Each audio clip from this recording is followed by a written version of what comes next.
So I'm back at this, and we got the muffler installed and everything, and I wired it so that it bypasses the kill switch, the uh, the the spark button, and the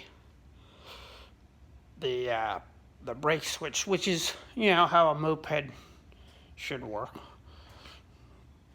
So I'm thinking about taking out the stator's flywheel on that and putting it over there again, because it churns while the other one's scored. It doesn't churn, but this one churns with a squeaking sound.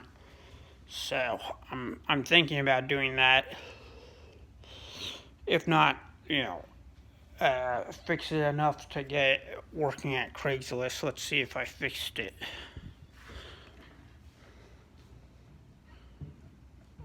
No. Hold on. Holy shit.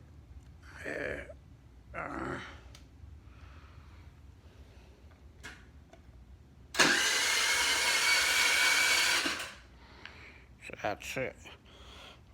But the stator isn't turning on, is it?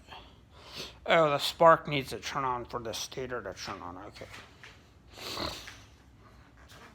So I'm just gonna fix this one so that the other one can turn on. I'm gonna use spark plug, and then I'll put a new one maybe. Basically, I'm gonna wire that one so that only the key works. I don't want to buy a DC ignition CDI box, because I think that's ridiculous. That's not the problem. I mean, it could solve the problem though, because we're getting a weak spark on that one from the flywheel turning, or barely turning. It turns a little better with that now, but it is still scored. So I'm gonna try and fix it. If not today, next week. I don't know when. And if I can't, both of these things are going on Craigslist for parts, because I don't need it. Gas engines are just ridiculous. I mean, they're so high maintenance. They're just kind of they're just that's how it should work. That's how a motorcycle should work. What's up with the kill switch and the why do people do that? Are they stupid or something? The kill switch and the it just makes it more unsafe on the road. When you have when you have three buttons that turn on one machine, it's like you're gonna it's just gonna be harder for a motorcycle to do that. With one button, it's just so much easier with one button. With just a key, because what happens is your kill switch can fail from rust. Believe it or not, the metal contacts. This has happened to me once or twice throughout the year. The metal contact on this, when I had this in 2015 or something, it would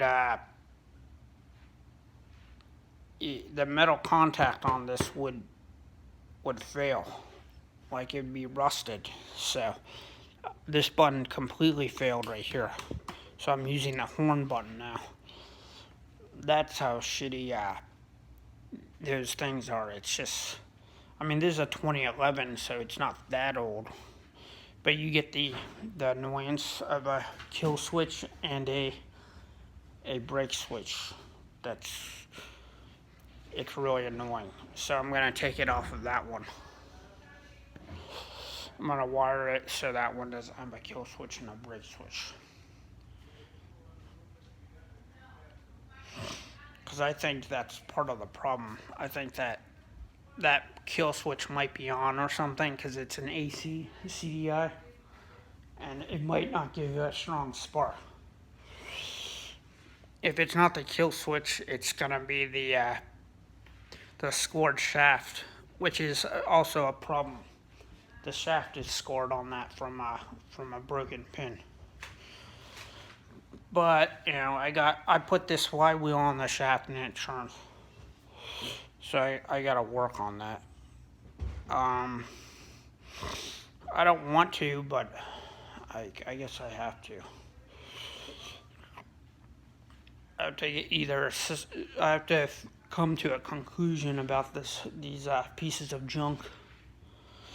This actually does work at 30 seconds. I crashed it once. I drank too much wine at my friend's house, and I went over a curb, and ever since then it had bad compression, so I had to buy a new one. And I can't open up the engine because this is salvage. Like, I bought this for $100 from a salvage yard, so you can't actually open up the engine. But you can spray starter fluid in it, and it will work. Give it I'm not even saying 30 seconds because that battery is really bad. I might say something like 10 seconds or 15. It will start though.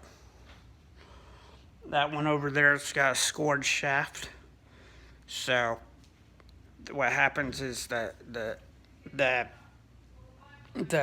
my friend over here last year spooked me. I told him not to come outside. I'm working. He comes outside. He spooks me, and I put the drill in reverse. I break the pin off of the stator shaft. So in doing so, it has a loose pin. And what that does is it jerks the stator shaft a lot. It hits it. And over time, it just scores. But it will work with that, with a new flywheel. So, with a squeaking sound apparently. So I'm gonna do that. But I think I know what I'm doing. This is why electric vehicles are so much better, because all they have is a motor. So all you have to do is check the motor on that. The motor, you just had to check the connections on this. And I welded the connections recently so they don't have problems with my crimping. Like, crimping is a big issue. If you crimp or twine, that will come loose. So you have to end up welding with solder, and that's annoying, but it works. You have to weld the wires connectors with solder. Now I wouldn't be saying that on an electric vehicle, but we're talking about electromagnetic vehicle, and the force of the pins do try to come off, because it's recharging via a coil system, like a jowl system that I got the idea from a YouTuber called Laser Saber back in 2014, and that's the same battery running on that one since 2014. So I know what I'm doing. I just don't like to work, I don't like to work on things that cause problems. I took out the variator and actually the locked stator on the road. This has so many problems. Like, the gas vehicles had so many problems just by riding it that it's almost incredible. I went through every single problem a scooter could ever have, plus a scored shaft, which is like an unknown problem. But those two scooters have been through every single problem that I know. Ignition switch,